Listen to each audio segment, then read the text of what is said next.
మనము రకరకాల మనుషుల్ని ఎదుర్కోవాల్సి వస్తుంది. వెక్కిరించే వాళ్ళు ఉంటారు, వేలెత్తి చూపించే వాళ్ళు ఉంటారు, వెనక్కి లాగే వాళ్ళు ఉంటారు, కావాలని తోసేసే వాళ్ళు ఉంటారు, ఎగతాళి చేసే వాళ్ళు ఉంటారు. వీటన్నింటినీ ఎదిరించి ఎదుర్కొని నిన్ను నీవే బలంగా నిరూపించుకునేటువంటి వ్యక్తిగా నువ్వు తయారైనంత వరకు ఇవేవి కూడా నిన్ను ఏమీ చేయలేవు.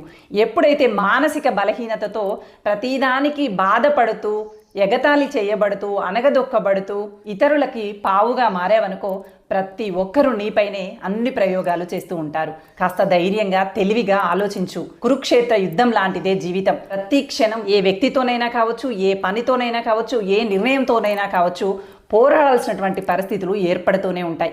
ఎప్పుడు యుద్ధానికి సిద్ధంగా ఉన్నటువంటి యుద్ధ వీరుని వలె సన్నద్ధమై ఉండాలి. ప్రతిదీ ఎదుర్కోవటానికి సిద్ధపడాలి. అంతే తప్ప భయపడుతూ వెనక్కి తగ్గావంటే మిమ్మల్ని తొక్కి పడేస్తారు. ఎప్పుడైనా ఏ సమస్య